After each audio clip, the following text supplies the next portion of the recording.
Fake HOA tore down my ramp. Grandma fell, got hurt, and ended up hospitalized. Why would someone destroy a lifeline for a frail grandmother? In the quiet cul-de-sac of Maple Grove, the morning sun usually greeted our small, cozy home with warmth. My grandmother, Rose, 78 and bound to a wheelchair, relied on a sturdy ramp I'd built with my own hands to get in and out. That ramp was her freedom, her dignity. But one Tuesday, I woke to a nightmare. The ramp was gone, reduced to a pile of splintered wood and bent nails. Rose, trying to navigate the steps without it, had fallen. Her cries still haunt me. Blood trickled from her forehead. Her frail body crumpled at the base of the porch. I rushed her to the hospital, heart pounding, as paramedics whispered about a possible hip fracture. The culprit? HOA Karen, our new neighbor and self-proclaimed HOA enforcer. Karen, with her perfectly manicured lawn and hawk-like glare, had moved in 3 months ago, claiming she'd revive the neighborhood's non-existent HOA. She'd been eyeing our ramp from day one, muttering about eyesores and property values. I'd brushed it off as petty gossip until that morning. A note, scrawled in her sharp handwriting, was pinned to our mailbox. Unapproved structure removed per HOA regulations. Comply or face fines. My blood boiled. There was no HOA. Karen had invented it. A power trip fueled by her need to control. I confronted her that afternoon, still shaking from seeing Rose in a hospital bed. Karen stood on her porch, arms crossed, a smirk playing on her lips. That ramp was a code violation, she said, waving a stack of printed HOA rules she'd clearly made up. I did the neighborhood a favor. I demanded proof of her authority. She scoffed, saying, "Check the bylaws online." I did. Nothing existed. Neighbors confirmed it.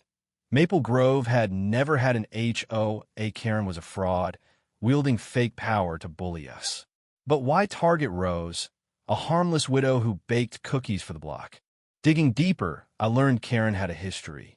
A quick search on X revealed posts from her old neighborhood, accusing her of similar stunts, staring down fences, harassing families over minor violations. One post chilled me. She destroyed my garden because it clashed with her aesthetic. Beware her lies. I printed everything, building a case. Meanwhile, Rose's condition worsened. Her hip was fractured, requiring surgery. The hospital bills piled up, and her spirit dimmed. "Why would someone be so cruel?" she whispered, her voice frail. I vowed justice. The neighborhood buzzed with outrage.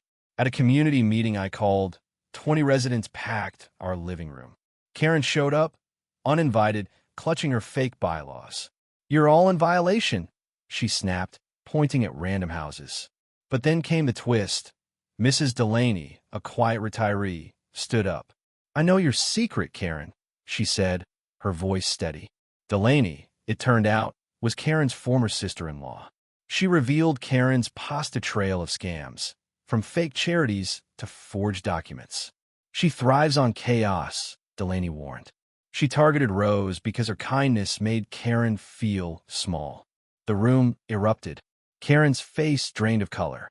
Armed with Delaney's testimony and my evidence, we planned our counterattack. I filed a police report for vandalism and fraud. Neighbors submitted affidavits about Karen's harassment. We plastered X with fake HOA Karen, sharing photos of the destroyed ramp and Rose's hospital bracelet.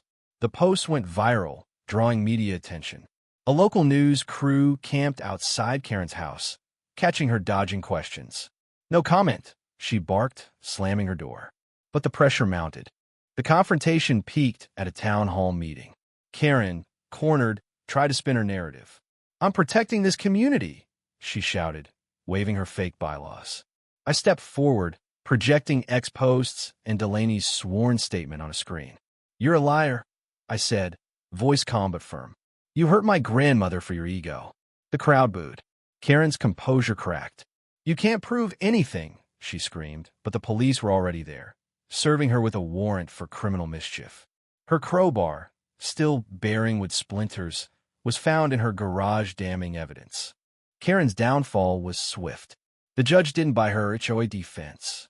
She was ordered to pay restitution for the ramp, Rose's medical bills, and legal fees over $50,000. Her house went up for sale. No one would buy it after the scandal. Neighbors shunned her, and ex-posts branded her a pariah. Rose, though recovering slowly, faced months of therapy. Her smile returned, but her trust in people was scarred. "I just wanted to sit on my porch again," she said, tears welling. One evening, as I rebuilt the ramp, stronger and sturdier, neighbors stopped by with tools and casseroles. Kids drew chalk flowers on the driveway, a tribute to Rose. The community, once fractured by Karen's lies, grew tighter. We started a fund to help others with accessibility needs, inspired by Rose's resilience. Her fall had exposed a bully, but it also sparked change. Karen's story is a warning. Cruelty, cloaked in false authority, can't outrun truth. Rose's courage, even in pain, lit a path forward. What do you think? How do we stop the Karens of the world? Share your thoughts below.